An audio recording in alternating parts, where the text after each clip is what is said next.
Researchers want to know what may be causing a rare eye cancer in 2 states. First, a group of 18 patients was identified in Huntersville, North Carolina. Well, now there's a second group in Auburn, Alabama, home of Auburn University. Ocular melanoma is usually found in just 6 of every 1 million people. Anna Werner spoke with victims who share other connections. Anna, good morning. Good morning, Norah. And this eye cancer is so rare. Doctors say having a group of 4 younger women is unusual. But what is even more striking is that all 4 of them attended Auburn University in the same time frame, and 3 of them were and are friends.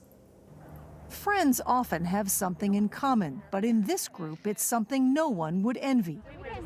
They all developed a rare eye cancer called ocular melanoma.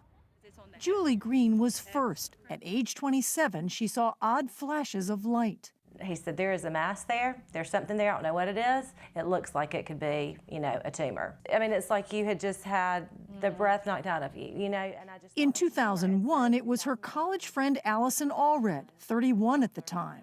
I was just seeing some mild flashes of light for, say, 7 to 10 days. A doctor told her she had a detached retina, but then He said, well, it's detached because there's a 10-millimeter melanoma sitting on it. a large tumor. Both women had to have an eye removed. Then their friend Ashley McCrary found black spots in her iris. It was the same rare cancer. What's crazy is literally standing there, I was like, well, I know 2 people who've had this cancer. Julie and Allison. And did you understand then how strange that was? No, I didn't. Strange enough that she mentioned it to Dr. Marlana Orloff, the oncologist treating her at Jefferson University Hospital in Philadelphia. Most people don't know anyone with this disease. Just 6 in every 1 million people are diagnosed with ocular melanoma each year. But groups of people in 2 cities have now developed the cancer, Huntersville, North Carolina, and now Auburn. We said, okay, these girls were in this location. They were all definitively diagnosed with this very rare cancer. What's going on? Dr. Orloff and her colleagues are now studying these patients, many of whom traveled to Philadelphia for treatment. Another Auburn grad, Lori Lee, kept her eye, but the cancer metastasized to her liver. She now travels from Alabama to Philadelphia every 6 weeks to be treated in a clinical trial. This is a rare cancer, so it's not like you can just go anywhere and have anybody know anything really about it. There is no known cure. Allison Allred's cancer has recurred 9 times in 6 places in her body. 2 days ago, found out that it's come back to my brain. So I'm actually going to have radiation on my brain tomorrow. How do you sit there with a smile, given everything that you've been through? It's totally the Lord. It's totally the Lord that has carried us through every step of it. And the other thing that's, kind of touchy is that people think of what happened to the 3 of you as a disfiguring injury. That was very hard for me.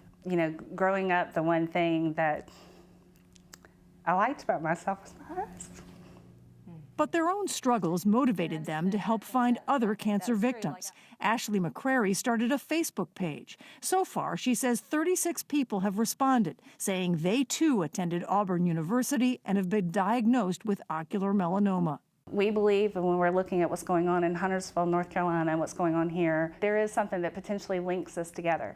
Until we get more research into this, then we're not gonna get anywhere. We've got to have it so that we can start linking all of them together to try to find a cause, and then one day, hopefully a cure.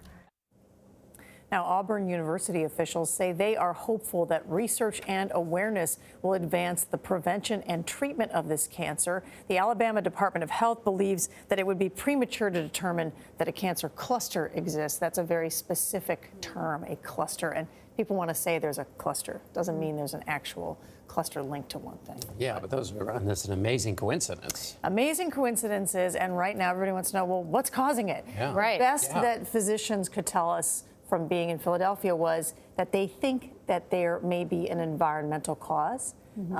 But so far, we're not learning what that might And be. Anna, is there a larger state or federal agency that's looking into it about this connection? Well, so far we know that the state, it's sort of been state by state. North Carolina looked into it, didn't find anything definitive in Huntersville out of their study. So now Alabama and Auburn University has set up a task force headed by a physician there because they are trying to help. Because again, there's nothing known that it links to Auburn. It's just that they went to Auburn. Yeah. Environmental is worrying if you're in that environment. Yeah, Right, that is exactly. high stakes and important detective work. Thank you, Anna.